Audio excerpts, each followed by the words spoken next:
Hello friends, Karmaveer अकॅडमीमध्ये तुमचं स्वागत आहे. आज आपण आता सायन्सचे लेक्चर बघतोय. आता सायन्समधलं जर बघितलं आपण तिसरं लेक्चर आहे. आज आपण श्वसन संस्था बघणार. श्वसन संस्था बघणार आहे. आपलं टेलिग्राम चॅनल ॲपची लिंक आपण याच्यामध्ये दिलेली आहे आणि खाली जर बघितलं तर आपला यूट्यूब चॅनल आहे कर्मवीर अकॅडमी पुणेच्या नावाने आणि आपल्या ॲपची लिंक आपण याच्यामध्ये अपलोड केलेली आहे. आणि तुम्ही जर बघितलं तर काय आहे, आता आपण सायन्सची बॅच 1 जानेवारी पासून आपण स्टार्ट करणार आहोत. आता आज आपण बघणार आहे, आपण यापूर्वी जर बघितलं ब्लड सर्क्युलेटरी सिस्टीम आपण घेतलेली आहे. आता आज आपण बघणार आहे हे श्वसन संस्था रेस्पिरेटरी सिस्टीम आपण आज बघणार आहोत. रेस्पिरेटरी सिस्टीम आता मी मागे सांगितलं होतं श्वसन संस्था आणि रक्ताभिसरण संस्था या कशात मग एकमेकाला लिंक आहेत. म्हणजे रक्ताभिसरण मध्ये काय असतं, हृदयामधून रक्त जातं पण ते रक्त काय फुफ्फुसात पण जातं. फुफ्फुसात जातं तिथे ऑक्सिजन ऍड होतो. ऑक्सिजन ऍड कोणत्या कशाने होतं, मग श्वसनाने होतं. ऑक्सिजन ऍड कशाने होतं, श्वसनाने होतं. आणि तीच श्वसन संस्था आपण बघणार आहोत. आता मानवी शरीरामध्ये जर बघितलं तर जे आपलं मेटाबॉलिझम आहे, चयापचय चालण्यासाठी काय आपल्याला ऊर्जेची गरज असते.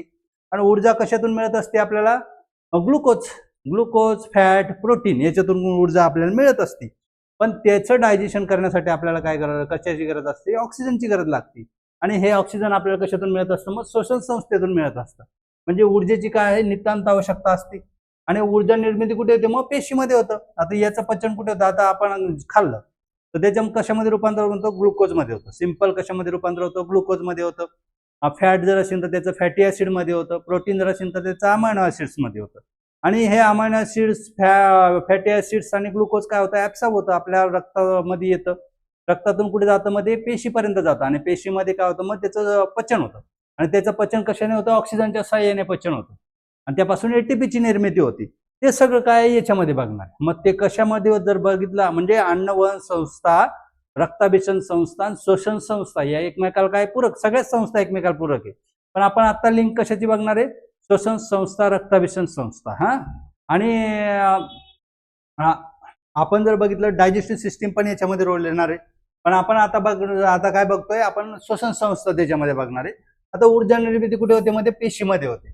आता पेशींना विद्राव्य अन्न घटक आणि ऑक्सिजनचा पुरवठा व्हावा लागतो. आणि ही कामे कोण करत असतं, मग श्वसन संस्था आणि रक्ताभिसरण संस्था. आता अन्न घटक कोण प्रोव्हाइड करतं, अन्न घटक जर बघितलं तर काय कशातून जातात, रक्तामधून जात असतात. आणि ऑक्सिजन सुद्धा रक्तातूनच जात असतो. ऑक्सिजन सुद्धा कशातून जात असतो, रक्तातूनच जात असतो. मग तो जर बघितलं तर कोण रक्त वाहून येतं, पण ते कशातून येतं, श्वसन संस्थेद्वारे ऍब्सॉर्ब होतं आपल्या बॉडीमध्ये ऑक्सिजन. म्हणजे श्वसन संस्था आणि रक्ताभिसरण संस्था जर बघितलं तर या काय पेशीमध्ये जर बघितलं तर पेशीमध्ये ऊर्जा प्रोव्हाइड करायचं काम करत असतात. पेशीमध्ये काय करत असतात, ऊर्जा प्रोव्हाइड करायचं काम करत असतात. ते कसं करतात आपण डिटेल बघणार आहे. कसं करतात डिटेल बघणार आहे. आता याच्यामध्ये जर बघितलं, आता आपण बघू की श्वसनाचे प्रकार. श्वसन जर बघितलं तर श्वसनाचे 2 प्रकार आहेत. श्वसनाचे 2 प्रकार आहेत. आता पहिलं असतं ऑक्सिश्वसन. ऑक्सिश्वसन म्हणजे काय, एरोबिक रेस्पिरेशन. दुसरं असतं विनॉक्सी श्वसन, एनारोबिक रेस्पिरेशन. म्हणजे एक काय होतं, ऑक्सिजनच्या साह्याने श्वसन होतं. म्हणजे पेशीमध्ये जर बघितलं तर पेशीमध्ये अन्न घटकाचं विघटन जर करायचं असेल तर त्याला ऑक्सिजनची गरज असते. आणि विनॉक्सी श्वसनामध्ये ऑक्सिजनची त्याच्यामध्ये गरज नसते, ऑक्सिजनची गरज नसते. म्हणजे एरोबिक श्वसन असतं आणि एनारोबिक श्वसन असतं. आता पहिले आपण बघू एरोबिक श्वसन, म्हणजे ऑक्सिजनच्या साह्याने कसं श्वसन होतं किंवा कसं पेशी श्वसन होतं ते आपण आता डिटेल आपण पहिले बघणार आहे. आता एरोबिक श्वसन, ऑक्सिश्वसनाचा जर विचार केला किंवा एरोबिक रेस्पिरेशन त्याला जर आपण तुम्ही जर इंग्लिशात नावं जास्तीत जास्त पाठ करा, म्हणजे आपल्याला क्वेश्चन सॉल्व्ह करताना पण सोपं जातं. आता ऑक्सिश्वसन जर बघितलं, एरोबिक रेस्पिरेशन. एरोबिक रेस्पिरेशन म्हणजे मी काय सांगितलं तुम्हाला, ज्या ठिकाणी श्वसनाच्या वेळेस ऑक्सिजनची गरज असते किंवा ऑक्सिजनच्या साह्याने श्वसन केलं जातं, पेशीमध्ये अन्न घटकाचं विघटन हे ऑक्सिजनच्या साह्याने होतं. म्हणजे ऑक्सिजनची गरज लागते त्याला काय म्हणतो आपण, ऑक्सिश्वसन म्हणतो. किंवा तेच काय असतं, एरोबिक रेस्पिरेशन. आणि एनारोबिक रेस्पिरेशन म्हणजे काय, ऑक्सिजनची त्याला गरज नसते, ऑक्सिजनची गरज नसते. आता पहिलं जर बघितलं हे ऑक्सिश्वसन, आता तुम्हाला मी सांगतो ऑक्सिश्वसनामध्ये काय, ऑक्सिजनचं सेवन होतं आणि कार्बन डायऑक्साईडचं उत्सर्जन होतं. कार्बन डायऑक्साईड काय असतो, सोडला जातो. म्हणजे ऑक्सिजनचा वापर करून काय होतं, ऊर्जावर उत्सर्जित केली जाते, ऊर्जा सोडली जाते किंवा ऊर्जा निर्माण केली जाते. आणि ऑक्सिजनचं अनुसरण करणाऱ्या या जीवांना काय म्हणतो आपण, एरोब्स म्हणतो. म्हणजे असे बॅक्टेरिया किंवा जीव असतील ज्याच्यामध्ये ऑक्सिजनच्या सहाय्याने शोषण होतं त्यांना काय म्हणतो आपण एरोब्स, आणि ज्याच्यामध्ये ऑक्सिजनची गरज नसते त्यांना म्हणतो आपण एनारोब्स. एनारोब्स म्हणतो. म्हणजे एरोब म्हणजे काय, ज्याच्यामध्ये ऑक्सिजनच्या सहाय्याने पेशीमध्ये शोषण होतं किंवा ऊर्जा उत्सर्जित केली जाते, म्हणजे एटीपीची निर्मिती केली जाते, त्याला काय म्हणतो आपण ऑक्सिशोषण. ऑक्सिशोषण. आता ऑक्सिशोषण पण काय असतं, दोन प्रकारचं असतं. आपण जर बघितलं शोषणाचे दोन प्रकार मी तुम्हाला सांगितले. एक शोषणाचा प्रकार काय सांगितला मी तुम्हाला ऑक्सिशोषण, दुसरा आहे विनॉक्सिशोषण. आणि ऑक्सिशोषणाचे परत दोन प्रकार, ऑक्सिशोषणाचे परत दोन प्रकार असतात. आता ते कोणते दोन प्रकार असतात ते आपण बघू. जसं जसं आपण पुढे जाऊ तसं तसं तुम्हाला समजत जाणार ऑक्सिशोषण काय. हे काय प्रकार पाठ करायचा, असं प्रकार पाठ केले नाही तरी चालतं. फक्त कन्सेप्ट तुम्ही लक्षात घ्या, कारण की आपल्याला रिटर्न एक्झाम नाही, प्रिलिम किंवा सायन्सच्या याच्यावर असं क्वेश्चन विचारणार नाही. Type of the aerobic respiration, describe type of the aerobic respiration असं विचारणार आहे का, आपल्याला नाही विचारणार. आपल्याला कन्सेप्ट माहिती पाहिजे. एरोबिक रेस्पिरेशन म्हणजे काय, त्याचे कसे का प्रकार पडतात, ते कसे प्रकार असतात, ते प्रकार म्हणजे काय, हे आपल्याला माहिती पाहिजे. आता ऑक्सिशोषण दोन प्रकारचं असतं. एक जर बघितलं प्रत्यक्ष श्वसन, direct respiration, indirect respiration. Direct respiration मध्ये काय असतं, आता आपलं कसं आहे, इनडायरेक्ट रेस्पिरेशन म्हणजे आपण हवा घेतो, हवेमधून काय ऑक्सिजन घेतो, ऑक्सिजन घेतल्यानंतर तो कुठे जातो, रक्तामध्ये जातो, रक्तामधून तो कुठे जातो, वाहून तो पेशीपर्यंत जातो किंवा टिश्यू पर्यंत जातो. मग पेशीमध्ये काय होतं, गॅसेसचं एक्सचेंज होतं. पेशीमध्ये ग्लुकोजचं काय होतं, ग्लुकोज पेशीचं विघटन करते आणि त्यापासून काय होतं, एटीपीची निर्मिती होते. हे काय झालं मग इनडायरेक्ट शोषण. इनडायरेक्ट शोषण म्हणजे काय झालं, अप्रत्यक्ष शोषण झालं. म्हणजे पेशीला लागणारा ऑक्सिजन आपण इनडायरेक्टली काय, नाकातून गेला, रक्तातून गेला, म्हणजे कसं जर बघितलं तर फुफ्फुसात गेला, फुफ्फुसातून कुठे गेला, रक्तामध्ये गेला, रक्तातून मग पेशीमध्ये गेला. हे काय झालं, अप्रत्यक्ष शोषण.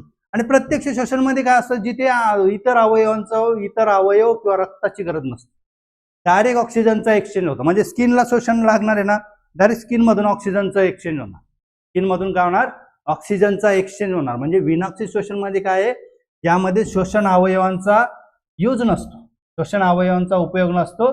तर यामध्ये काय असतं, गॅसेसचे एक्सचेंज डायरेक्ट त्या अवयवामध्ये होत असतं. म्हणजे शोषण अवयवांचा याच्यामध्ये उपयोग नसतो. रक्ताचा वापर न करता काय होतं, शरीराच्या पेशींमध्ये कार्बन डायऑक्साईडसह पर्यावरणीय ऑक्सिजनचं काय होतं, देवाणघेवाण होत असतं. म्हणजे जर बघितलं डायरेक्ट पेशीमध्ये देवाणघेवाण होतं. जसं की एक पेशी आहे, आता आम्ही बाई, त्याला काही एवढं अवयवांची गरज आहे, ते एक पेशी आहे, एकच पेशी, त्याच्यामध्ये ब्लड नाही, काय नाही. ब्लड काहींमध्ये हिमोग्लोबिन वेगळ्या फॉर्ममध्ये पण असतं, ते आपण बघणार आहे. एरोबिक बॅक्टेरिया असतील, म्हणजे जे अन्न घटकांचं विघटन काय ऑक्सिजनच्या सहाय्याने करतात, ते एरोबिक बॅक्टेरिया. प्रोटिस्टा असतील, प्रोटिस्टा म्हणजे मलेरिया पॅरासाइट वगैरे, हे प्रोटिस्टा. ह्याच्यामध्ये काय होतं, डायरेक्ट देवाणघेवाण होते प्रोटिस्टा. नंतर जर बघितलं काही प्लांट आहेत जेथे पण काय असतं, त्याच्यामध्ये पण काय असतं, रेस्पिरेशन जर बघितलं डायरेक्ट रेस्पिरेशन होत असतं. काही प्लांट मध्ये पण काय असतं, एरोबिक रेस्पिरेशन होत असतं, पण ते कमी. प्लांट जर बघितलं तर काय एकदम कमी आहेत. नंतर जर स्पॉन्जेस म्हणजे स्पंज सारखे प्राणी असतील, सिलेंटराटा, फ्लॅटवर्म, राऊंडवर्म, हे आपण पुढे बघणार. आर्थ्रोपोडा, कीटकवर्गीय काही कीटक वर्ग आहे, त्याच्यामध्ये पण काय असतं, डायरेक्ट रेस्पिरेशन होत असतं. म्हणजे रक्तामध्ये जातं, रक्तातून परत ऑक्सिजन पुरवठा केला जातो, असं होत नाही. तर काय होतं, डायरेक्ट रेस्पिरेशन, प्रत्यक्ष शोषण होत असतं. आणि अप्रत्यक्ष शोषण म्हणजे काय, तुम्ही फक्त कन्सेप्ट समजून घ्या. अप्रत्यक्ष शोषण म्हणजे काय, याच्यामध्ये त्वचेचा उपयोग केला जातो, म्हणजे त्वचेद्वारे केलं जातं. गॅसेसचं एक्सचेंज, O2 घेतला जातो, CO2 सोडला जातो. बक्कोफॅरिंग्स म्हणजे जर बघितलं त्यांच्यामध्ये काय असतं, फॅरिंग्स आपण बघणार. फॅरिंग्स म्हणजे घसा. फॅरिंग्स जर बघितलं, फॅरिंग्स मध्येच काय होतं, म्हणजे बक्कोफॅरिंग्स मध्येच काय होतं, गॅसेसचं एक्सचेंज होतं. म्हणजे पूर्ण फुफ्फुस वगैरे डेव्हलप नसतं झालेला अशा प्राण्यांमध्ये, मायक्रो ऑर्गॅनिझम मध्ये. तर त्याच्यामध्ये बक्कोफॅरिंजियल लिव्हिंग ऑर्गॅनिझम असतील, काही सेल असतात, बक्कोफॅरिंजियल लिव्हिंग सेल. त्यामध्ये गिल्स, कल्ले, म्हणजे माशांमध्ये जर बघितलं तर काय होतं, कल्ल्यांद्वारे गॅसेसचं एक्सचेंज होत असतं. म्हणजे पाणी त्याच्यातून जातं, कल्ल्यांमधून पाणी जातं, मग गॅस तिथे काय होतं, एक्सचेंज होतं. नंतर फुफ्फुस, मानवामध्ये असतं फुफ्फुस, रक्त, विशेष अवयव डेव्हलप झालेले असतात. क्रस्टासियन्स म्हणजे जर बघितलं, क्रॅब, विंचू, हे काय क्रस्टासियन्स. नंतर ॲम्फिबियन्स, बेडूक वगैरे. नंतर मेनी ॲनेलिड्स, नंतर मोलुस्क, पायला, हे काय मग मोलुस्क आपण बघणार आहे. रेप्टाइल्स, सरपटणारे पक्षी, आणि मॅमल्स सस्तन प्राण्यांमध्ये काय असतं, इनडायरेक्ट शोषण असतं. म्हणजे शोषण अवयव त्यांच्यामध्ये काय डेव्हलप झालेले असतात. मग त्याच्यामध्ये काय तोचा पण शोषणाचा अवयव आहे. बक्कोफॅरिंजियल पेशी असतील यांच्यामध्ये काय होतं, डायरेक्ट पेशीमध्ये ऑक्सिजन एक्सचेंज होतं, डायरेक्ट मध्ये, प्रत्यक्षमध्ये काय डायरेक्ट पेशींमध्ये होतं. याच्यामध्ये काय मीडियम वापरले ना, म्हणजे काहीतरी अवयव आहे, मग त्वचा आहे, बक्कोफॅरिंग्स आहे, गिल्स आहे आणि फुफ्फुस. मग इथून ऍब्सॉर्ब होऊन तो काय जातो पेशींपर्यंत जातो, ऑक्सिजन काय पेशींपर्यंत जातो. ते काय झालं मग इनडायरेक्ट शोषण. इनडायरेक्ट शोषण. आता हे काय झालं, आपण बघितलं की ऑक्सिशोषण म्हणजे ऑक्सिजनच्या साहाय्याने, विनाऑक्सिशोषण म्हणजे ऑक्सिजनच्या व्यतिरिक्त शोषण केलं जातं. आणि त्या ऑक्सिशोषणाचे दोन प्रकार आहेत, एक डायरेक्ट शोषण आणि इनडायरेक्ट शोषण. आता ऑक्सिशोषणाचे टप्पे आपण बघू. आता हे आपण कोणतं बघतो, ऑक्सिजन ज्या शोषणाला लागतो त्याचे आपण आता प्रकार पाहिले. आता आपण बघू त्याचे टप्पे, वेगवेगळे त्याचे टप्पे आहेत. तर त्याचे टप्पे आपण बघणार आहे, ऑक्सिशोषणाचे टप्पे.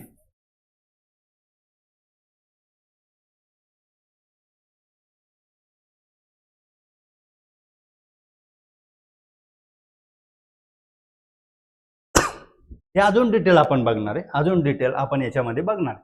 आता ऑक्सिशोषणाची प्रक्रिया जर बघितली 3 टप्प्यामध्ये. किती टप्प्यामध्ये होते, 3 टप्प्यामध्ये. पहिलं असतं बहिःशोषण, बाह्य शोषण. म्हणजे आपण अभ्यास केला नाही सायन्सचा, आपल्याला काय वाटतं, नुसतं श्वास आत घेणं सोडणं म्हणजे शोषण आहे का, रेस्पिरेशन आहे का, नाही. तर तो फक्त पहिला टप्पा असतो. तो फक्त काय असतो, पहिला टप्पा असतो. शोषणाचा काय असतो, तो पहिला टप्पा. म्हणजे श्वास आत घेणं सोडणं हा शोषणाचा कसा टप्पा झाला, पहिला टप्पा. मग ते काय असतं, बहिःशोषण. बहिःशोषण म्हणजे काय, श्वास घेणे, नाकावाटे हवा आत घेतली जाते आणि तिथून कुठे जाते, मग ती फुफ्फुसामध्ये जाते. फुफ्फुसामध्ये जाते. हे काय झालं, श्वास घेणं. आणि श्वास सोडणं म्हणजे काय झालं, उच्छ्वास. श्वास आत घेणे आणि उच्छ्वास म्हणजे श्वास सोडणे. मग फुफ्फुसात गेलेल्या हवेमध्ये काय होतं, ऑक्सिजन ऍब्सॉर्ब केला जातो आणि CO2 बाहेर पडला. CO2 काय असतो, बाहेर पडत असतो. मग ही जे असतो ते आपण श्वास बाहेर टाकतो त्याला काय म्हणतो आपण, उच्छ्वास. उच्छ्वास म्हणजे जर बघितलं CO2 फुफ्फुसाकडे फुफ्फुसाकडून काय होतो, रक्तामधून फुफ्फुसात येतो आणि फुफ्फुसामधून कुठे जातो, मग बाहेर सोडला जातो उच्छ्वासाद्वारे. मग हे काय असतं, मग श्वास आत घेणे आणि श्वास सोडणे या दोन्ही क्रिया मिळून कोणता टप्पा असतो, मग बहिःशोषण असतो. कोणतं असतं, बहिःशोषण. त्यालाच काय म्हणतो आपण, एक्सटर्नल रेस्पिरेशन. एक्सटर्नल रेस्पिरेशन म्हणजे याच्यामध्ये फक्त काय असतं, श्वास घेणे आणि श्वास सोडणे. ते कसं होतं ते पण डिटेल बघणार आहे आपण, गॅसेसचं एक्सचेंज कसं होतं ते पण डिटेल बघणार आहे. हे काय झालं, मग बहिःशोषण. बहिःशोषण एक टप्पा पूर्ण झाला. आता हवा आत गेली, गॅसेसचं एक्सचेंज झालं आणि हवा मग आता O2 कुठे गेला, रक्तामध्ये गेला. आता आपण दुसरा टप्पा बघणार आहे, अंतःशोषण.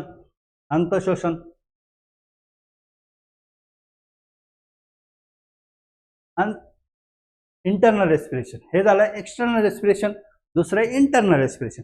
इंटरनल रेस्पिरेशन मध्ये काय असतं, तर म्हणजे रक्तामध्ये आता O2 आला, समजा O2 आला, तो O2 जर बघितलं, सर्व पेशी आणि रक्त यांच्या दरम्यान होणाऱ्या वायूंची जी देवाणघेवाण होते त्यालाच काय म्हणतो आपण, अंतःशोषण म्हणतो. म्हणजे आता रक्तामध्ये काय आला, बाह्य शोषणाने काय आला, O2 आला. रक्तामध्ये O2 ऑक्सिजनेटेड ब्लड झालं. ऑक्सिजनेटेड ब्लड काय पूर्ण बॉडीमध्ये जातं. आपण रक्ताभिसरण संस्था बघितलेली, पूर्ण बॉडीमध्ये जाऊन कुठे जातं, पेशींपर्यंत जातं. आणि मग हे देवाणघेवाण म्हणजे इथून वाहून नेणं आणि पेशींमध्ये गॅसेसची एक्सचेंज होणं यालाच काय म्हणतो आपण, अंतःशोषण किंवा त्यालाच म्हणतो इंटरनल रेस्पिरेशन. म्हणजे पेशी आणि रक्त यांच्यामध्ये गॅसेसचं एक्सचेंज होणं त्यालाच काय म्हणतो आपण, अंतःशोषण म्हणतो. आणि अंतःशोषणातून काय होतं, रक्तातून पेशीमध्ये O2 जातो आणि पेशीमधून रक्तामध्ये काय येतो, CO2 येतो. पेशीमधून रक्तामध्ये काय येतो असतो, CO2 येत असतो. म्हणजे समजा आता रक्तवाहिनी तुम्हाला मी सांगितलं, कॅपिलरीज एपेसीज आहेत, समजा एपेसीज त्याच्यातून अशी कॅपिलरी फिरली जाते आणि त्याच्यामधून काय होतं, मग समजा ही रक्तवाहिनी आणि इथे काय आहेत, मग या पेशी आहेत, या काय पेशी, स्मॉल टिप, हे पेशी. या पेशीमध्ये काय होतं, मग गॅसेसचं एक्सचेंज होतं. ही रक्तवाहिनी कॅपिलरी आपण रेड कलरने दाखवले समजा. तर इथे काय होतं, इथून O2 कुठे येत असतो, O2 पेशीमध्ये येत असतो आणि CO2 कुठे जात असतो, पेशीमधून रक्तामध्ये जात असतो. म्हणजे रक्तामध्ये जात असतो. मग ते पुढे काय होतं, वेन मध्ये जातं ते ब्लड. वेन मध्ये कसं ब्लड येतं, मग डिऑक्सिजनेटेड. ऑक्सिजन नसलेलं CO2 असलेलं ब्लड येतं. म्हणजे हे जे एक्सचेंज आहे, म्हणजे फुफ्फुसापासून रक्त येतं आणि पेशीमध्ये ते एक्सचेंज होतं, त्यालाच काय म्हणतो आपण इंटरनल शोषण किंवा अंतःशोषण असं म्हणतो. त्याला काय म्हणतो आपण अंतःशोषण असं म्हणत असतो. आणि तिसरा टप्पा असतो मग पेशी शोषण. आता पेशीमध्ये O2 गेला, O2 समजा गेला पेशीमध्ये, मग पेशीमध्ये त्याचं काय होतं, O2चं जर बघितलं तर पेशी शोषणामध्ये O2 काय होतं मग युटिलाइज होतो आणि त्यापासून काय केलं जातं मग त्याच्यापासून एटीपीची निर्मिती होते. एटीपीची निर्मिती होती म्हणजे ऑक्सिजनमुळे जर बघितलं तर काय पेशीतील ग्लुकोज सारख्या विद्राव्य घटकांचं मंद ज्वलन होतं. म्हणजे त्याचं काय होतं डायजेशन होतं. डायजेशन होऊन काय होतं एटीपी तयार होतो, ॲडेनोसाईन ट्रायफॉस्फेट तयार होतं. तर ते ऊर्जा रूपात एटीपी म्हणजे काय असतं ऊर्जा, ती पेशीला मिळत असते. म्हणजे पेशीला काय मिळत असते ऊर्जा मिळत असते. कोणत्या स्वरूपामध्ये एटीपीच्या स्वरूपात. मग ही जी ऊर्जा असते ती कशाच्या साहाय्याने होत असते मग O2च्या साहाय्याने मिळत असते. O2च्या साहाय्याने ते कसं होतं तर मग हा जर बघितला ग्लुकोज C6H12O6 हा या ग्लुकोजवर काय मग O2 काय होतं O2ची रिएक्शन होते किंवा O2चं काय होतं O2 त्याचं डायजेशन करतो ग्लुकोजचं आणि त्यापासून काय होतं मग 6 वॉटर 6H2O तयार होतो आणि इथे CO2 हा 6H2O हा 6H2O 6CO2 तयार होतात आणि 38 ATP 38 ATP त्याच्यामध्ये तयार होत असतात. आता 6CO2 आपलं सुटलेलं आहे याच्यामध्ये इक्वेशन मध्ये. हे इक्वेशन विचारलेलं होतं. हे इक्वेशन विचारलं होतं राज्यसेवा प्रिलिमला की पेशी शोषणाचं अंतिम सूत्र काय असतं. अंतिम सूत्र काय असतं हे C6H12O6 त्याच्यामध्ये 6 O2 अटॅच होतात आणि त्यामध्ये काय होतं 6H2O 6 CO2 तयार होतात आणि त्यातून ऊर्जा काय होते रिलीज होते. 38 ATP तयार होतात. हे आपण बघणार आहे डिटेल. आणि याच्यामध्ये अजून एक क्वेश्चन विचारला जातो ऑक्सिजनमध्ये. ऑक्सिजन जर बघितला यातला जो ऑक्सिजन आहे हा ऑक्सिजन हा काय मग इलेक्ट्रॉन ऍक्सेप्टर म्हणून भूमिका बजावतो. आपण पुढे बघणार आहे याच्या पेशी शोषणाच्या पूर्ण स्टेप बघणार. पेशी शोषणाच्या पूर्ण स्टेप आपण बघणार आहेत. म्हणजे जर बघितलं ऑक्सिशोषणाचा जर विचार केला आपण ऑक्सिशोषणामध्ये जर बघितलं मग हे जे होतं यालाच काय म्हणतो आपण पेशी शोषण असं म्हणतो. अंतिम प्रोडक्ट काय असतो त्याचा CO2 जलबाष्प. CO2 वॉटर तयार होतं आणि त्यातून एटीपी रिलीज केला जातो. हा काय मग अंतिम प्रोडक्ट प्लस काय 6CO2 हा काय अंतिम प्रोडक्ट आहे कशाचा शोषणाचा पेशी शोषणाचा. म्हणजे जर बघितलं आपण हवा आत घेतली आणि बाहेर सोडली हे काय झालं बहिःशोषण. ते O2 वाहून न्यायला पेशीपर्यंत आणि पेशीमध्ये तो एक्सचेंज होतो CO2 O2चा. त्यालाच काय म्हणतो आपण अंतःशोषण किंवा त्याला इंटरनल रेस्पिरेशन म्हणतो. आणि पेशीमध्ये या O2चं युटिलायझेशन करून आणि ऊर्जा निर्मिती केली जाते. म्हणजे ग्लुकोज तर रक्तामधूनच येतो. ग्लुकोज पण रक्तामधूनच वाहून आणला जातो. अन्ननलिकेतून ग्लुकोज शोषला जातो. एक्स्ट्रा असेल तर लिव्हरमध्ये स्टोअर केला जातो. बाकीचा कुठे नेला जातो पेशींपर्यंत नेला जातो. आणि तो ग्लुकोज जर बघितलं त्या ग्लुकोजवर O2ची रिएक्शन होऊन काय होतं मग ऊर्जा निर्मिती केली जाते. एटीपीची निर्मिती केली जाते. ॲडेनोसाईन ट्रायफॉस्फेटची निर्मिती केली जाते आणि त्यातून काय होतं मग CO2 तयार होतो. हा CO2 परत कुठे येतो मग परत रक्तामध्ये येतो. CO2 कुठे येतो मग परत रक्तामध्ये. गॅसेसचं जेव्हा एक्सचेंज होतं इंटरनल रेस्पिरेशनच्या वेळेस तो रक्तामध्ये येतो. तो परत कुठे आणला जातो फुफ्फुसामध्ये आणला जातो आणि फुफ्फुसामध्ये जर बघितलं तर त्याचं काय होतं मग तो परत बाहेर टाकला जातो. फुफ्फुसामधून काय होतो बाहेर टाकला जातो बहिःशोषणाच्या वेळेस. ते कसं होतं ते आपण एक स्टेप आपण पुढे बघणार आहेत की मेकॅनिझम कसं होतं गॅसेसचं एक्सचेंज कसं होतं. आता आपण बघितलं की 3 टप्पे झाले. 3 काय झाले टप्पे झाले बहिःशोषण अंतःशोषण आणि पेशी शोषण. हे कशाच झाले ऑक्सिशोषणाचे 3 टप्पे. आता विनाऑक्सिशोषण पहिलं आपण ऑक्सिशोषण बघितलं. 2 प्रकार होते शोषणाचे. ऑक्सिजनच्या साहाय्याने होणारं शोषण ऑक्सिशोषण आणि दुसरं विनाऑक्सिशोषण. तर विनाऑक्सिशोषणाचं कसं होतं ते आपण बघू. किंवा त्यालाच काय म्हणतो आपण एनारोबिक रेस्पिरेशन. एनारोबिक रेस्पिरेशन कसं होतं. एनारोबिक रेस्पिरेशन थोडंसं लिमिटेड आहे पण याच्यावर क्वेश्चन विचारला गेला आहे. हे जर तुम्ही एवढं जरी लक्षात ठेवलं तर एनारोबिक रेस्पिरेशनचा क्वेश्चन तुमचा सॉल्व्ह होणार. याच्यावर क्वेश्चन विचारले गेलेले आहेत एनारोबिक रेस्पिरेशन वर. एनारोबिक रेस्पिरेशन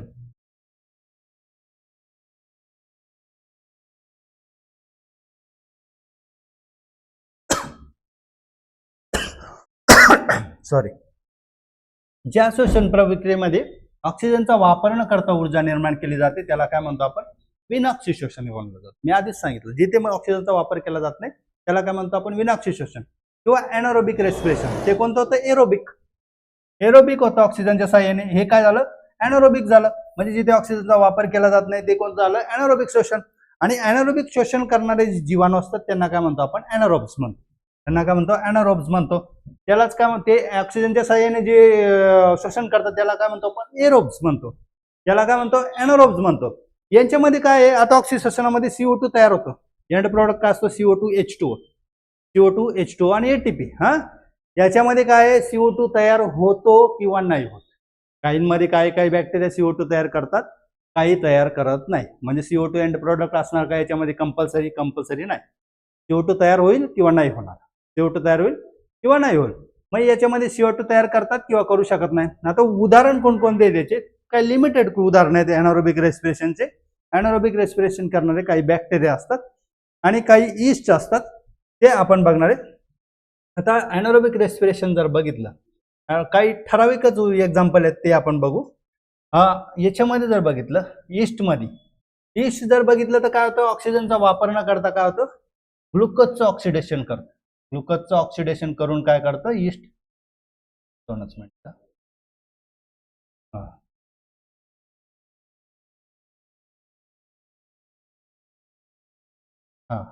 जर बघितलं काय ईस्ट काय करतं ऑक्सिजनचा वापर न करता काय ग्लुकोजचं ऑक्सिडेशन करून काय करत असतं इथेनॉल आणि CO2 तयार करतं. यालाच काय म्हणतो आपण फर्मेंटेशन. म्हणजे जेव्हा दारू तयार करतात दारू तयार करतात तर साखर कारखान्यामध्ये तेव्हा कशाचा वापर करतात ईस्टचा वापर करतात. ईस्ट काय करतं ती मळी जी असते ती मळीचं काय करतं फर्मेंटेशन करतं आणि त्यापासून काय करतं अल्कोहोल तयार करतं आणि CO2 पण तयार होतो. त्यात अल्कोहोल तयार होतं आणि CO2 तयार होतं. किंवा किण्वन प्रक्रिया भरपूर ठिकाणी किण्वन होतं, फर्मेंटेशन केलं जातं, वेगवेगळे रसायनं तयार केले जातात किण्वन प्रक्रियेने. किण्वन प्रक्रियेने जर बघितलं तर काय असतं पाव वगैरे पण किण्वनने फर्मेंटेशनने वेगवेगळं फर्मेंटेशन काय असतं केलं जातं. म्हणजे जर बघितलं हे ग्लुकोज जर बघितलं ग्लुकोजचं काय आता आपण जर बघितलं तर ग्लुकोजचं काय केलं जातं बिना ऑक्सिजनच्या साह्याने ईस्ट काय करतं त्याचं फर्मेंटेशन करतं आणि तिथे काय तयार होतं मग अल्कोहोल तयार होतं इथेनॉल तयार होतो C2H5OH. हे दोन इथेनॉलचे मॉलिक्यूल तयार होतात, 2 CO2 तयार होतात, कार्बन डायऑक्साईड आणि एनर्जी म्हणजे ATPच्या स्वरूपात एनर्जी मिळते. कोणाला ईस्टला काय म्हणते एनर्जी मिळते. म्हणजे ईस्ट जर बघितलं तर काय ऑक्सिजनचा वापर न करता काय आहे एनर्जी मिळवतं. त्यालाच काय करतं मग विनाक्षी शोषण करतं. पण ईस्ट काय करत असतं एंड प्रोडक्ट काय असतं त्याच्यामध्ये इथेनॉल आणि कार्बन डायऑक्साईड असतं. इथेनॉल आणि कार्बन डायऑक्साईड. काही जीवाणू जर बघितले आता काही बॅक्टेरिया ऑक्सिजनचा वापर न करता सुद्धा काय करतात ग्लुकोजचं रूपांतर लॅक्टिक ऍसिड मध्ये करतात. आता लॅक्टोबॅसिलस जसं की दही काय मग लॅक्टोबॅसिलस आहे लॅक्टोबॅसिलस आहे लॅक्टोबॅसिलस हे बॅक्टेरिया काय करतात दह्याचं रूपांतर लॅक्टिक ऍसिड मध्ये दह्यामध्ये लॅक्टिक ऍसिड असतं म्हणजे दुधाचं रूपांतर दह्यामध्ये करत असतात. ते ऑक्सिजनचा वापर करत नाही. लॅक्टिक ऍसिड मग ते काय करतात लॅक्टिक ऍसिड तयार करतात आणि त्यातून काय करतात ऊर्जा निर्माण करतात. यात CO2 तयार होत नाही.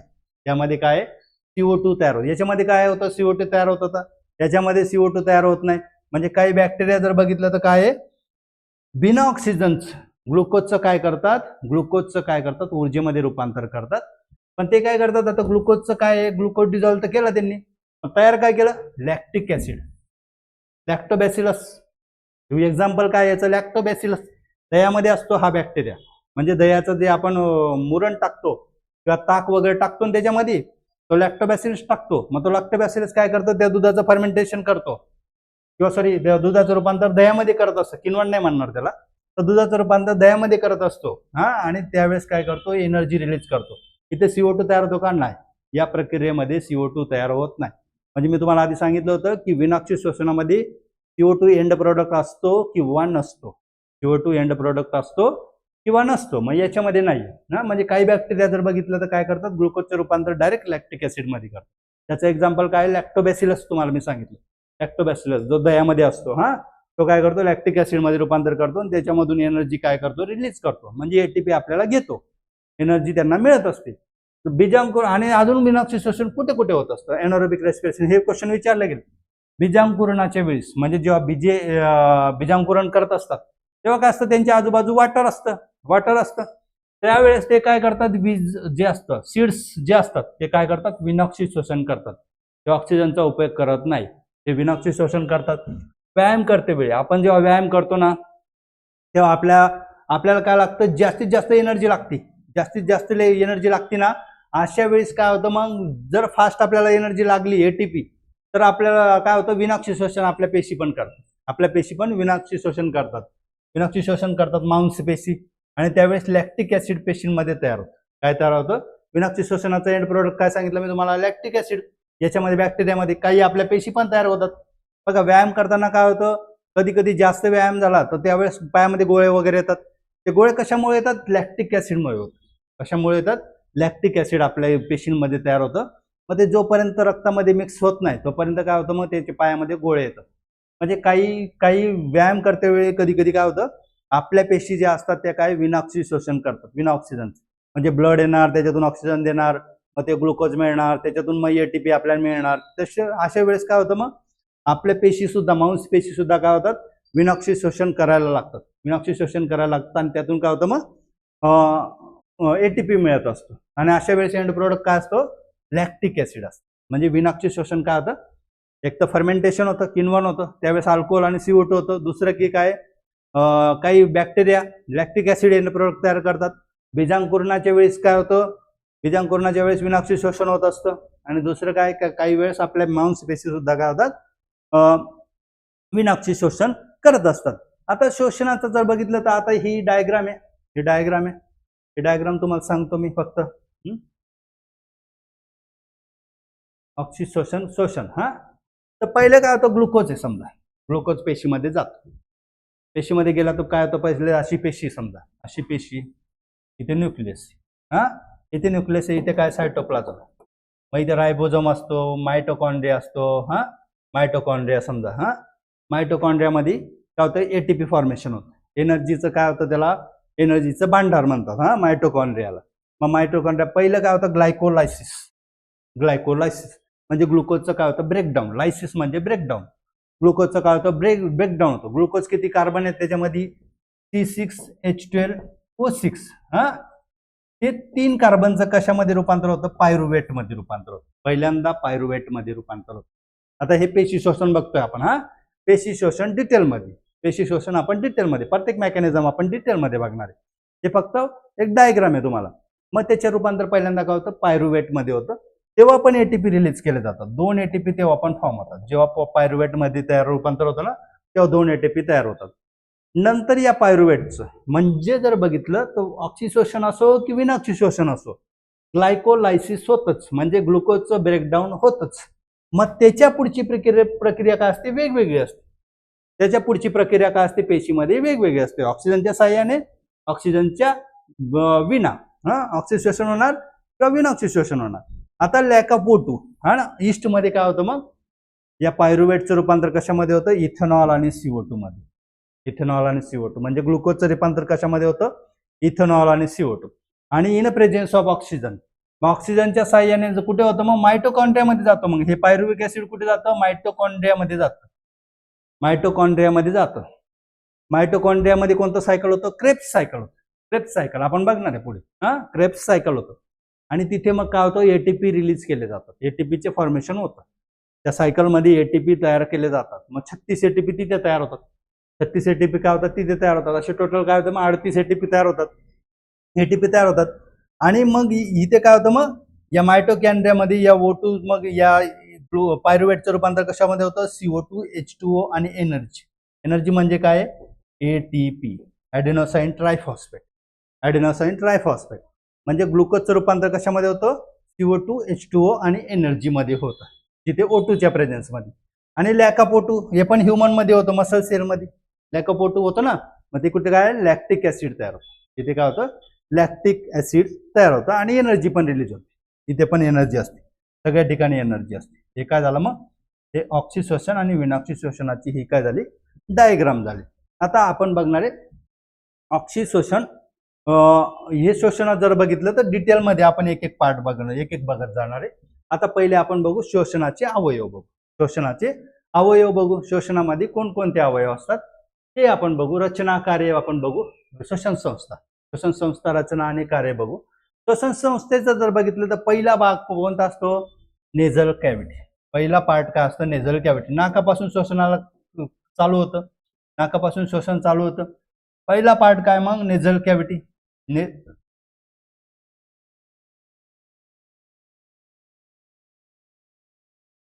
पहिला पार्ट आहे नेझल कॅव्हिटी. नेझल कॅव्हिटी मध्ये जर बघितलं तर काय असतात? दोन नॉस्ट्रिल असतात, नाकपुड्या असतात ना, नाकपुड्या.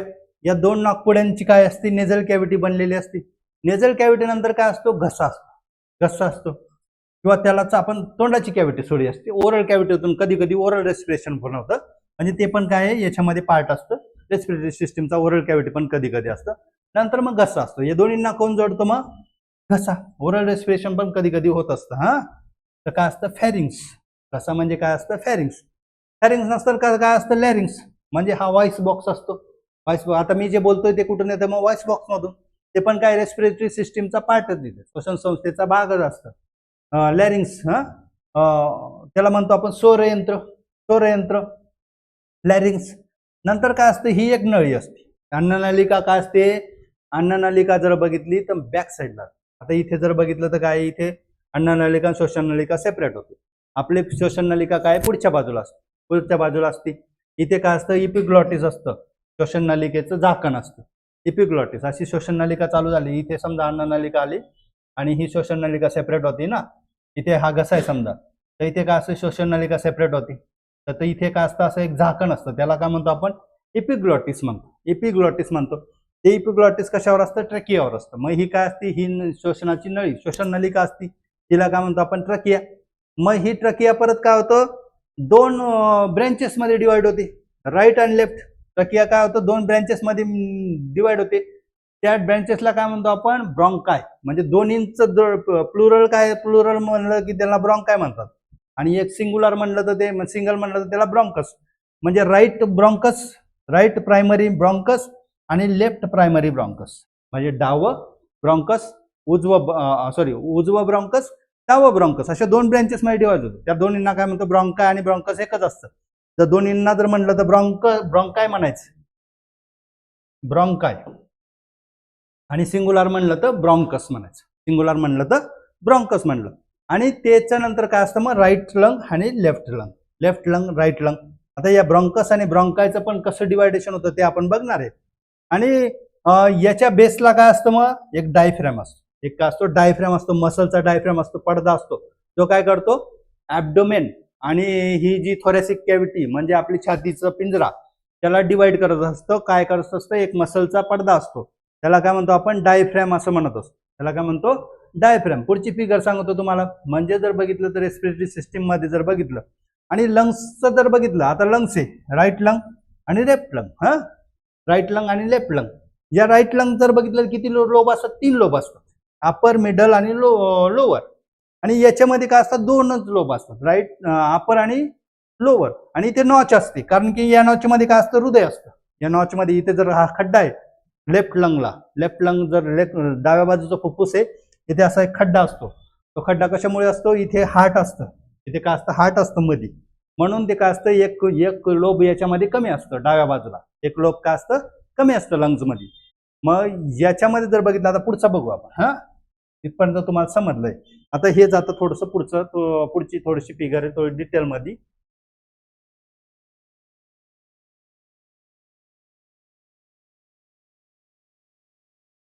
आता ही डिटेल फिगर आहे थोडी. आता ही नेझल कॅव्हिटी मी तुम्हाला सांगितलं, नॉस्ट्रिल पासून सुरू होते नेझल कॅव्हिटी. ही अपर रेस्पिरेटरी ट्रॅक्ट कुठपर्यंत असतो? घशापर्यंत. अपर रेस्पिरेटरी ट्रॅक्ट इन्फेक्शन म्हणजे थ्रोट इन्फेक्शन जर बघितलं, थ्रोट इन्फेक्शन कशामध्ये येणार? अपर रेस्पिरेटरी ट्रॅक्ट मध्ये इन्फेक्शन, अपर RTI असं म्हणतात त्याला. आणि खालचं जर असेल, लॅरिंग पासून पुढचं खालचं जर इन्फेक्शन असेल त्याला LRTI, lower respiratory tract infection असं म्हणतात. मग आता अपर रेस्पिरेटरी ट्रॅक्ट मध्ये कोणकोणते भाग येतात? एक तर नॉस्ट्रिल मी तुम्हाला सांगितलं, नंतर ओरल कॅव्हिटी झाली. ओरल कॅव्हिटी नंतर काय आहे? हे जर बघितलं घसा, फॅरिंग्स. हा काय? घसा, फॅरिंग्स आहे. हा फॅरिंग्स आहे. आणि त्याच्यामध्ये 2 सायनस असतात, म्हणजे हाडांच्या पोकड्या असतात. त्या पण काय असतात? बारीक बारीक नळ्यांनी घशामध्ये ओपन असतात, घशामध्ये नाकामध्ये ओपन होत असतात. ही जर या नाकामध्ये ओपन होत असतात. स्पिनॉइडल हे जर बघितलं तर हे काय स्पिनॉइडल सायनस. हे काय तिथे जर कधी कधी आपल्याला सर्दी होते तेव्हा इथे दुखतं, इथे दुखतं. हे कोणते सायनस असतात डोळ्याच्यावर? फ्रंटल सायनस असतात. सायनोसायटिस म्हणतात. सर्दी जर तिथे गेली आणि तिथे जर सूज आली त्याला काय म्हणतो आपण? सायनोसायटिस म्हणतो. मग कधी कधी सर्दी खूप दिवसाची असेल तर आपल्याला इथे दुखतं, इथे दुखतं. मग कशामुळे दुखतं? तिथे इन्फेक्शन गेलेलं असतं, तिथे सर्दी गेलेली असते आणि तिथे सूज आलेली असते ना. मग ते कोणते सायनस असतात? फ्रंटल सायनस असतात. आणि इथे जे सायनस आहेत ते कोणते असतात? स्पिनॉइडल सायनस म्हणतात. हाड्यामध्ये काय असतात? पोकळे असतात, त्याला काय म्हणतो? सायनस म्हणतो. हा, तर हे काय मग? आणि हे घसा. आणि घशानंतर काय असतं? मग इथे दोन नलिका आपल्या सेपरेट असतात, दोन नळ्या असतात. एक अन्ननलिका असते, एक श्वासनलिका असते. अन्ननलिका काय होती? इथे सेपरेट होते. अन्ननलिका बॅक साईडला असते आणि श्वासनलिका पुढच्या बाजूला असते. आणि तिथे काय असतं? एक छोटंसं झाकण असतं, त्याला मी तुम्हाला सांगितलं इपिग्लॉटिस. हा, नंतर इथे जर बघितलं लॅरिंग्स असतं, म्हणजे स्वरयंत्र असतं, स्वरयंत्र. नंतर काय असते? ट्रकिया. मी तुम्हाला आधीच सांगितलं ट्रकियाचं रूपांतर कशामध्ये होतं? ब्रॉन्कस. ट्रकिया म्हणजे काय? श्वासनलिका. नंतर काय होतं? दोन ब्रॉन्कस. आणि या दोन्हीला म्हणलं तर काय म्हणतात? ब्रॉन्काय म्हणतात. दोन्हीचा जर एकच वर्ड आला तर ब्रॉन्काय. हा, राईट आणि लेफ्ट ब्रॉन्कस. हा, लेफ्ट राईट आणि ब्रॉन्कस. आणि ब्रॉन्कसचं रूपांतर कशामध्ये होतं मग? ब्रॉन्कसचं रूपांतर ब्रॉन्क्युल्स मध्ये रूपांतर होतं. ब्रॉन्कसचं रूपांतर काय होतं? परत ब्रँचेस होतं. आता हे ब्रॉन्कस आलं राईट आणि लेफ्ट, त्याचं रूपांतर काय मग? प्रायमरी ब्रँक्युल्स. प्रायमरी ब्रॉन्क्युल्स म्हणजे हे काय झालं? बारीक बारीक ब्रॉन्क्युल्स. त्या प्रायमरी ब्रॉन्क्युल्सचं परत अजून सेकंडरी ब्रॉन्क्युल्स म्हणजे दुसऱ्या ब्रँचेस अजून तयार होतात. सेकंडरी ब्रॉन्क्युल्स म्हणजे हे प्रायमरी ब्रॉन्क्युल्स झाले. समजा छोट्या छोट्या, पहिले काय झालं? दोन ब्रँचेस झाले. पहिले जर काय झालं? दोन ब्रँचेस. ब्रॉन्कायटिस तुम्ही ऐकला असेल. ब्रॉन्कायटिस मध्ये काय असतं? या ज्या ब्रॉन्कस असतात ना, याला सूज आलेली असते. याला काय असते? सूज आलेली असते. त्याला सूज आलेली असते. ब्रॉन्कायटिस. आयटिस जिथे आलं तिथे म्हणजे इन्फ्लेमेशन. तिथे काय असतं? इन्फ्लेमेशन, सूज आलेली असते. मग याला सूज होते. ते काय असतं? ब्रॉन्कायटिस. हा, मग याला सूज होती. आणि याचं रूपांतर कशामध्ये होतं? अजून छोट्या छोट्या फांद्यांमध्ये रूपांतर होतं. त्याला काय म्हणतो? ब्रॉन्क्युल्स. त्या ब्रॉन्क्युल्सचं परत सेकंडरी ब्रॉन्क्युल्स मध्ये रूपांतर होतं. आणि त्या ब्रॉन्क्युल्सचं रूपांतर मग शेवटी कशामध्ये होतं? अल्व्हिओलाय मध्ये होतं. अल्व्हिओलाय, या अल्व्हिओलायची डक्टसिन कसं काय असते? मग शेवटी रूपांतर कशामध्ये होतं?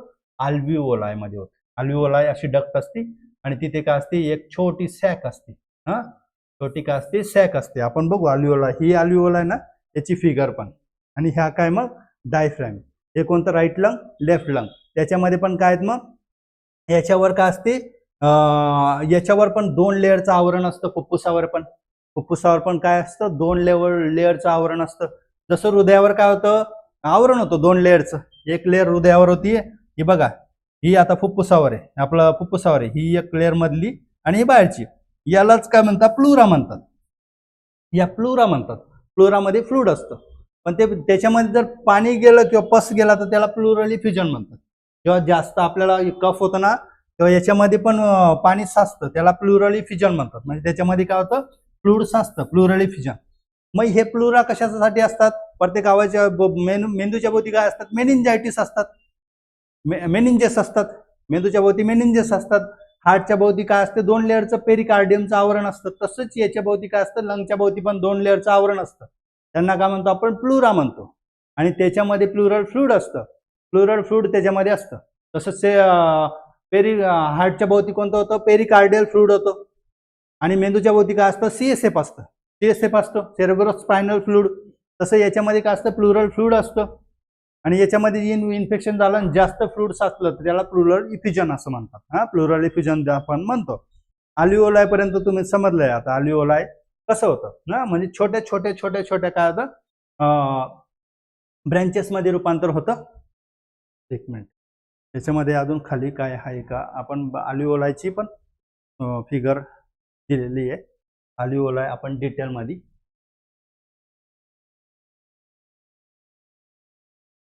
अल्व्हिओलायची आपण खालीच बघू. अल्व्हिओलायची डिटेल दिलेली. हा, आता हे अवयव आपण बघू. ते तुम्हाला समजलं असेल. अल्व्हिओलाय मी तुम्हाला दाखवून देतो वाटलं. अल्व्हिओलाय, हे अल्व्हिओलाय. हा, म्हणजे हे शेवटचं रूपांतर कशामध्ये झालं? हे ब्रँचेस झाले ना, म्हणजे ट्रेकियाचं ब्रॉन्काय. हा, ब्रॉन्काय म्हणजे ब्रॉन्कसचं ब्रॉन्क्युल्स प्रायमरी. सेकंडरी ब्रॉन्क्युल्स. आणि सेकंडरी ब्रॉन्क्युल्सचं काय होतं मग शेवटी काय असतं अल्व्हिओलाई असतं. आणि या अल्व्हिओलायच्या आजूबाजू काय असतात मग कॅपिलरीज असतात, रक्तवाहिन्या फिरलेल्या असतात. हे बघा अशी रक्तवाहिनी फिरलेली, रक्तवाहिनी काय अशी फिरलेली. आणि या रक्तवाहिनीमध्ये मग काय होतं गॅसेसचं एक्सचेंज होतं, ते आपण डिटेल बघणार आहे खाली. आणि हे जर बघितलं तर काय हे 3 लोब दिलेले आहेत, इकडे 2 लोब दिलेले आहेत. म्हणजे आपण प्रत्येक फिगर याच्यामध्ये टाकलेली आहे. हे जे कार्टिलेज असतात ट्रकियाचे त्याला कोणतं कार्टिलेज म्हणतात, क्रिकॉइड कार्टिलेज म्हणतात. आणि वर काय असतं थायरॉइड कार्टिलेज असतं वर. थायरॉइड ट्रकियाचे जे कार्टिलेज असतात त्यांना काय म्हणतो आपण क्रिकॉइड कार्टिलेज, त्याच्यावर असतात ट्रकिया असतं. आता आपण याचं एक एक अवयव बघू, मग तुम्हाला आपण अल्व्हिओलाई पण डिटेल बघणार आहे. अल्व्हिओलाई मध्ये गॅसेसचं एक्सचेंज कसं होतं ते पण आपण या डिटेल मध्ये याच्यामध्ये बघणार आहोत. एक एक अवयव तुम्हाला मी सांगतो. आता हे आपण ऑलरेडी पाहिलेलं आहे, नाक. नाक काय असतो श्वसनाचा पहिला अवयव असतो. नाकापासून श्वसन चालू होतं. बहिःश्वसनामध्ये काय श्वास घेतला जातो सोडला जातो, त्याला एक्सटर्नल रेस्पिरेशन असं म्हणतात. त्या श्वसन प्रक्रियेमध्ये श्वसन संस्थेमध्ये सुरुवात कशापासून होते, नाकापासून होते. नाकामध्ये काय असतात बारीक बारीक केस असतात, बारीक बारीक केस असतात. आणि या केसांच्या थोडं चिकट स्राव असतो. केसांच्या चिकट स्रावाच्या साह्याने काय होतं मग हवा गाळून आत झाली, गाळून काय ते आत झाले. म्हणजे बारीक आपल्या केस असतात, केसांचा पण काय रोल आहे त्याच्यामध्ये. चिकट स्राव असतो त्याचा पण रोल आहे. म्हणजे हवा काय असते फिल्ट्रेशन केली जाते. आजकाल फिल्टर बसवले जातात ना एअर फिल्टर, त्याच्यामध्ये पण काय असतात जाळे असतात. तशीच जाळी टाईप मध्ये रचना नाकामध्ये, त्याच्यामधून घाण जात नाही नाकामध्ये. पण नॉस्ट्रिल्स हवा गाळून आतमध्ये जाते. म्हणजे एकदम मोठं घाण जाते का नाही जात, पण जिथे प्रदूषण असेल तिथे जाणारच. पण कमीत कमी घाण जाण्यासाठी काय असतं या नाकपुड्यांमध्ये केस असतात. म्हणजे तिथूनच काय होतं नेझल रेस्पिरेशन चालू होतं. रेस्पिरेशनचं फंक्शन नाकापासूनच चालू होतं. मग हवा गाळली जाते आणि ती कुठे जाते मग ती याच्यामध्ये एक सेप्टम असतो. 2 नाकपुड्यांमध्ये काय असतो एक सेप्टम असतो. तो जर तिरपा असला तर त्याला काय म्हणतो आपण डेव्हिएटेड नेझल सेप्टम, म्हणजे नाकाचं हाड वाढलं असं आपण म्हणत असतो. म्हणजे तो सेप्टम जर तिरपा असतो सी आकाराचा असतो कधी कधी. समजा हे नाक आहे, समजा हे नाक आहे, त्याच्यामध्ये सेप्टम असतो 2 नाकपुड्यांच्या मध्ये. हा सेप्टम कधी कधी काय असतो असा सी आकाराचा असतो. असं सी आकाराचा जर सेप्टम असेल, हे नाक असेल, एक्सरे मध्ये असं दिसतं. हे नाक आहे समजा. इथे मध्ये काय सेप्टम आहे, कार्टिलेज असतं. हा सेप्टम जर डीएनएस डेव्हिएटेड नेझल सेप्टम डीएनएस म्हणतात ना, तर काइन मध्ये काय असतो सी आकाराचा असतो. सी आकाराचा काइन मध्ये काय असतो मग असा सी आकाराचा सेप्टम असतो. त्यावेळेस काय होतं एक नाकपुडी बंद होते आणि ही नाकपुडी अशी घातली जाते सेप्टमला, त्यामुळे सर्दी कायम राहते. रेडनेस इथे राहतं, रेड राहिलं की काय होतं इन्फ्लेमेशन राहतं ते, त्यामुळे पाणी गळत राहतं. आणि काहींमध्ये ना मग नाकपुडी एक बंद होऊन जाते. काहींमध्ये यस आकाराचा सेप्टम असतो, तशा वेळेस पण काय होतं नाकपुडी बंद होते आणि सर्दी कायम राहते. त्यालाच काय म्हणतो आपण नाकाचं हाड वाढणे किंवा डेव्हिएटेड नेझल सेप्टम त्याला म्हणतात, डीएनएस आजार असं म्हणतात त्याला. तर नाकाचं फंक्शन आलं हवा आत घेणे, ती गाळून घेणे एवढं. दुसरं फॅरिंग्स, घसा. घसामध्ये काय असतं, समजा हा थ्रोट आहे, हा थ्रोट आहे, तर इथे 2 नलिका असतात सेपरेट. एक श्वासनलिका सेपरेट होती, दुसरी काय होती अन्ननलिका सेपरेट होती. मग घशाचा रोल काय होतो, घशामध्ये जर बघितलं यापुढे अन्न श्वासनलिकेमध्ये अन्न पुढे अन्न जाऊ देत नाही श्वासनलिकेमध्ये. घशामध्ये काय असतं मग इथे एक झाकण असतं इपिग्लॉटिस. जेव्हा अन्न तिथे जायचा प्रयत्न करतो, म्हणजे जायला लागतं चुकून, तेव्हा काय आपण जर फास्ट जेवायला लागलो मग आपलं काय होतं ती नर्वस सिस्टीम कधी कधी काय होतं ही जर बघितली तर काय एक जर बघितलं ऐच्छिक अनैच्छिक. मग जर बघितलं तर ही या क्रिया कोणत्या असतात अनैच्छिक, म्हणजे इनव्हॉलंटरी नर्वस सिस्टीम हे चालवत असते. मग या जर बघितलं तर काय होतं मग तशा वेळेस काय होतं आपल्याला ठसका येतो, ठसका होतं. म्हणजे जर इथे जर आपण अन्न जर जायला लागलं तर आपल्याला काय होतं ठसका येतं, ते अन्न सगळं बाहेर फेकलं जातं.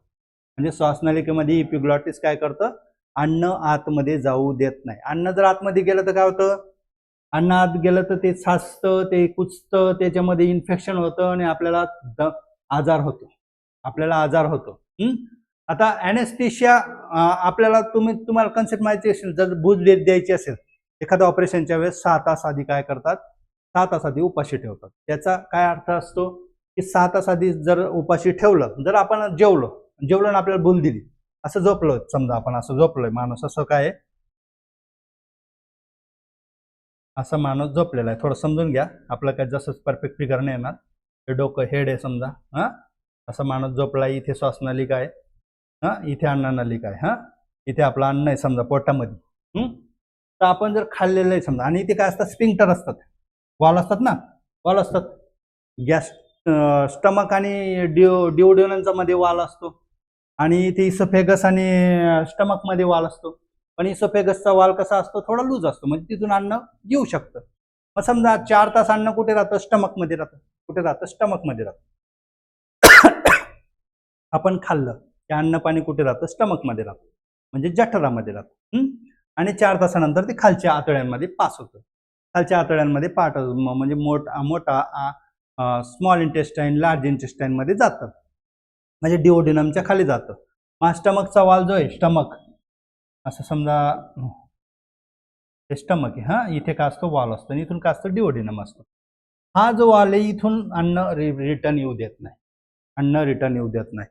जर समजा त्याने 6 तास म्हणजे अन्न खाल्लेलं आहे, अन्न जेवलेलं आहे एखादा व्यक्ती, आणि त्याला जर आपण भूल दिली तर आपल्या काय, ही नर्वस सिस्टीम काम करत नाही, म्हणजे एपिग्लॉटिसचं फंक्शन स्टॉप होतं, अन्ननलिकेचं फंक्शन स्टॉप होतं. तेव्हा हे अन्न काय करू शकतं, असं रिटर्न येऊ शकतं, आणि कुठे जाऊ शकतं, श्वास नलिकेमध्ये जाऊन फुफ्फुसामध्ये जाऊ शकतं, आपलं शोषण बंद करू शकतं. म्हणून माणसाची डेथ होऊ शकते, किंवा फुफ्फुसामध्ये इन्फेक्शन जातं. इन्फेक्शन झालं की ते पेशंट खराब होतं, त्याला ऑक्सिजन कमी मिळतो, ऑक्सिजन लेवल ड्रॉप झाली तर त्याची डेथ होती, डेथ होती. म्हणून काय केलं जातं, 6 तास ऑपरेशनच्या आधी 6 तास उपाशी ठेवलं जातं. 6 तास, कमीत कमी 6 ते 8 तास काय केलं जातं, अन्न पाण्याशिवाय ठेवलं जातं. नुसतं पाणी पण देत नाही, कारण की पाण्यामध्ये पण बॅक्टेरिया असतात. असं कोणता घटक नाही की ती बी गाळून पिळून कुठून बी काय बी केलं, एकदम स्टराईल केलं तर नाही नसणार, जर उकळलं तर नाही नसणार. कधी कधी फिल्टरच्या पाण्यात पण असू शकतात बॅक्टेरिया, म्हणजे बॅक्टेरिया आपल्या बॉडीमध्ये जातातच, पण आपली बॉडी काय प्रत्येक बॅक्टेरियाला आजारी पडत नाही, ते किल पण होतात. किंवा आपल्या अन्ननलिकेमध्ये पण काही बॅक्टेरिया असतात, ते पचनासाठी मदत करत असतात, जसं की लॅक्टोबॅसिलस. म्हणजे आपल्याला इन्फेक्शन होऊ नये, किंवा ते अन्न रिटर्न येऊन श्वासनलिकेमध्ये जाऊ नये, म्हणून काय असतं, आपल्याला उपाशीपोटी ठेवलं जातं ऑपरेशनच्या 6 तासासाठी. मग इपिग्लॉटिसचं काम काय असतं, अन्न कण पाणी त्याच्यामध्ये जाऊ न देणं. हे कशाचं काम असतं, इपिग्लॉटिस. हे समजण्यासाठी मी तुम्हाला सांगितलं ते. उपाशी का ठेवलं जातं, दोन्ही नळ्या जवळजवळ असतात घशामध्ये, ते एकत्र येत असतात, घशामध्ये एकत्र येतात, म्हणून ते रिटर्न येऊन ते जाऊ शकतं श्वासनलिकेमध्ये, म्हणून आपल्याला उपाशीपोटी ठेवलं जातं. अन्न जाताना काय आहे, ती बंद होते, अन्न जाताना बंद होते, श्वास घेताना ते इपिग्लॉटिस ओपन होत असतं. आणि ते आता पुढे काय, मग स्वरयंत्र. घसा समजलं तुम्हाला, आता घशाचं मी एवढं तुम्हाला डिटेल सांगितलं. आता पुढे आपण बघू स्वरयंत्र किंवा लॅरिंग्स. लॅरिंग्सलाच काय म्हणतो आपण, व्हॉइस बॉक्स असं म्हणतो. त्याच्यामध्ये काय असतं, जेव्हा व्हॉइस बॉक्स, अशा काय असतात, स्ट्रिंग असतात त्याच्यामध्ये, व्हॉइस बॉक्समध्ये, लॅरिंग्समध्ये, कार्टिलेजच्या, आणि त्याच्यामध्ये व्हॉइस तयार होत असतो. मी जे बोलतोय ते पण कशामध्ये तयार होतं, लॅरिंग्समध्ये तयार होतं. आणि यौवनावस्था म्हणजे जेव्हा अडोलेसंट स्टेज असते, म्हणजे जेव्हा मुलगा मुलगी यांचं काय असतं, लहानपणी काय असतं, व्हॉइस बॉक्स एकसारखाच असतो, व्हॉइस बॉक्स एकसारखा असतो.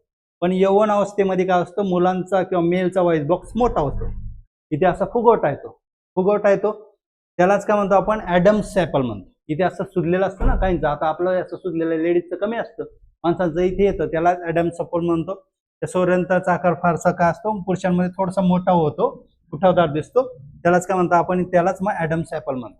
ते उठावदार दिसतो ना, त्याला ॲडम्स म्हणतो. तिथेच काय असतं, व्हॉइस बॉक्सच्या शेजारी खाली काय असतं, मग थायरॉइड असतं, तर ते आपल्याला याच्यामध्ये कामाचं नाही. त्याच्यानंतर कोणता पार्ट येतो, मग श्वासनलिका. त्याच्यानंतर पार्ट येतो श्वासनलिका. श्वासनलिका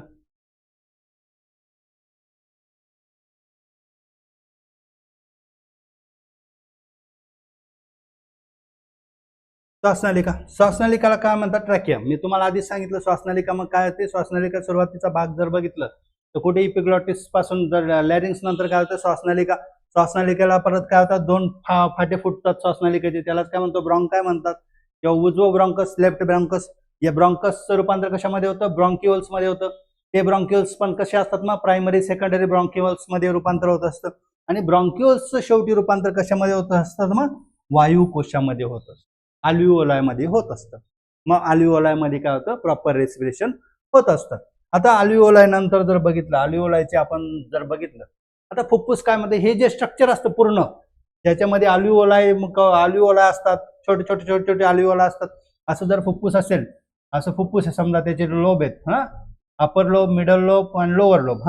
याच्यामध्ये काय मग हे ब्रॉन्कस आहेत समजा, ब्रॉन्कस त्याचं मग कशा ब्रॉन्क्युअल्स मध्ये आले, ब्रॉन्क्युअल्स इथे आले, मग ब्रॉन्क्युअल्स परत सेकंडरी ब्रॉन्क्युअल्स, आणि मग काय अल्व्हिओला, अल्व्हिओलाचे सॅक, अशा अल्व्हिओलाचे सॅक, अशा अल्व्हिओलाचे सॅक. मग या अल्व्हिओलाच्या सॅक मिळून काय होतं, मग लंग्स तयार होतं. पूर्ण काय होतं, लंग्स तयार होतं. म्हणजे 1 लोब, 2 लोब, 3 लोब उजव्या बाजूला. तिकडे काय आहे, 1 लोब, इकडे काय आहे, 1 लोब. असे काय असतात, लोब असतात. तुम्ही ते जाहिरात पाहिलेली असं स्पंज सारखं, तर स्पंज सारखं काय असतं, आपलं लंग्स असतं, लंग्स असतं. लंग्स मग काय असतं, छातीच्या पोकळीमध्ये डाव्या आणि उजव्या बाजूला काय असतात, एक एक फुफ्फुस असतात. फुफ्फुसाचा बराच भाग काय असतो, छातीच्या पोकळीचा बराच भाग फुफ्फुसांनी आपल्याला असतो. मध्ये काय असतं, हृदय असतं, मी तुम्हाला सांगितलं. आणि त्याच्यावरच काय असतं, प्लुरा असतात, एक आवरण असतं. त्या प्लुरांमध्ये फ्लुइड असतो, त्याला प्लुरल फ्लुइड असतं. फुफ्फुसे कसे असतात, पंज असतात, स्पंज टाईप असतात फुफ्फुसे. आणि केशवाहिन्यांचं ज्याच्यामध्ये काय असतात, मग रक्तवाहिन्या बारीक असं जाळं असतं. हृदयामधून काय असते, रक्तवाहिनी येत असते. जर बघितलं हृदयामधून, जर बघितलं पल्मोनरी आर्टरी येत असते, ती काय असते, बिना ऑक्सिजनचं रक्त आणते. आणि तिथून मग काय असते, पल्मोनरी जर बघितलं व्हेन्स जाते हृदयामध्ये, व्हेन्स जाते, ती ऑक्सिजनचं ऑक्सिजन मिक्स केलेलं ब्लडने ती कशामध्ये, हृदयामध्ये. मग ती हृदयामध्ये काय असते, व्हेन्स काय असते, ऑक्सिजनयुक्त ब्लडने. ते आपण ऑलरेडी बघितलेलं आहे. ते याच्यामध्ये पण आपण आता बघणार आहे.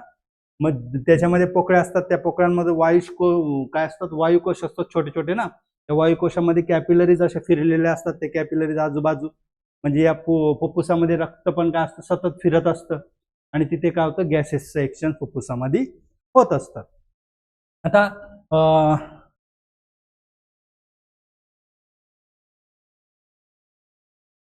हे काय मग, हे लंग्स तुम्हाला सांगितलं मी.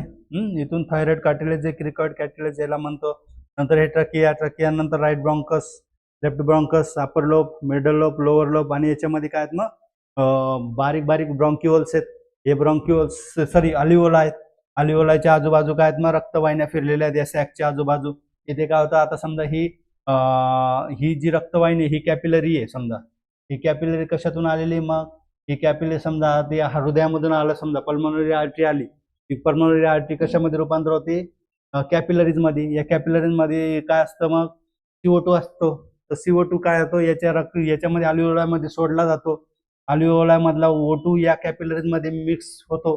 त्या कॅपिलरी मध्ये एक्सचेंज होतं गॅसेसचं, आणि ते कशामध्ये येतं, मग या कॅपिलरीजचं रूपांतर कशामध्ये होतं, मग पल्मोनरी वेन्स. या पल्मोनरी वेन्स कशामध्ये येतात, मग लेफ्ट ऍट्रियम मध्ये सोडतात. 4 पल्मोनरी वेन्स असतात, 2 या फुफ्फुसातून, 2 या फुफ्फुसातून.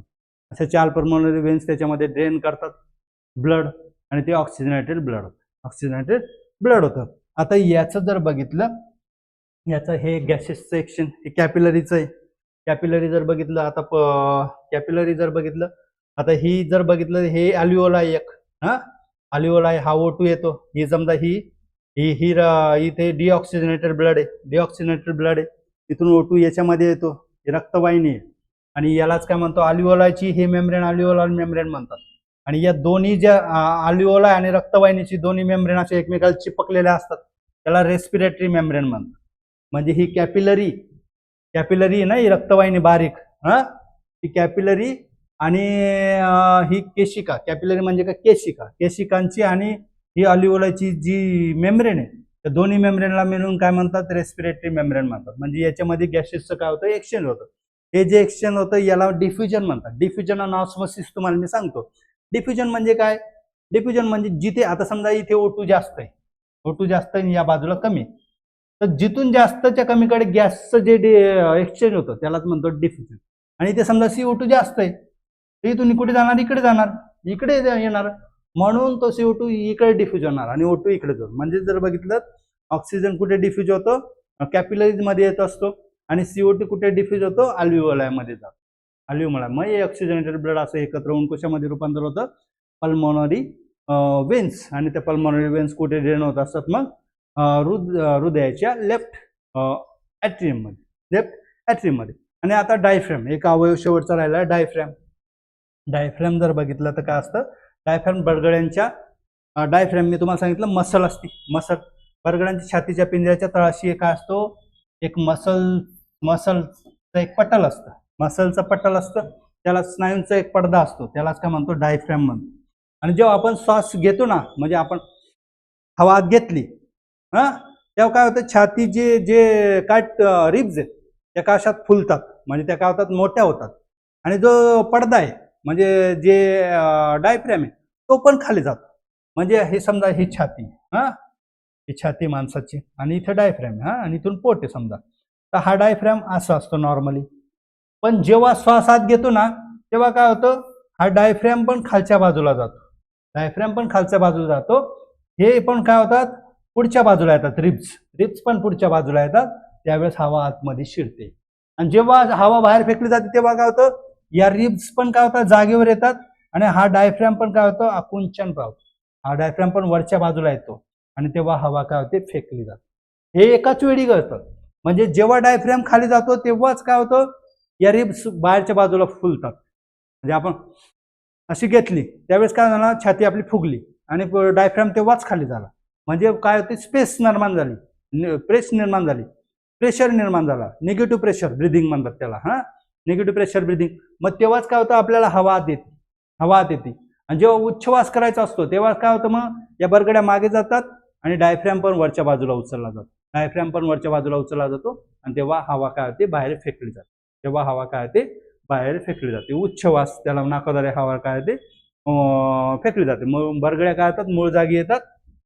आणि त्याच्यामध्ये जर बघितलं तो डायफ्रॅम पण वर उचलला जातो. त्यावेळेस हवा काय येते, बाहेर फेकली जाते. म्हणजे जर बघितलं आता, हे जर आपण आता पाहिलं, मग हवेची हालचाल कशी होते, नाकपुडीमधून कुठे जाते, घशातून कुठे जाते, लॅरिंग्स, स्वरेंद्रातून पासून कुठे जाते, ट्रकियामध्ये जाते, ट्रकियातून कुठे जाते, ब्रॉन्कायचं रूपांतर कशामध्ये होतं, ब्रॉन्किल्स मध्ये होतं. ब्रॉन्किल्स नंतर काय होतं, अल्व्हिओलातून मग काय होतं, ब्लड कॅपिलरीज मध्ये जातं.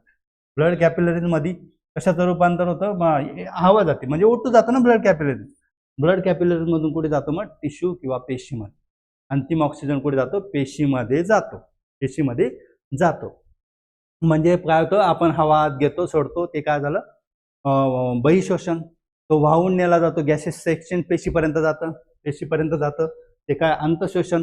आणि पेशीमध्ये त्याचं डायजेशन होतं किंवा ओटूचं युटिलायझेशन होऊन एटीपी निर्माण केला जातो. त्याला काय म्हणतो आपण, पेशी शोषण. असे काय आहेत, मग शोषणाचे, ऑक्सिशोषणाचे टप्पे.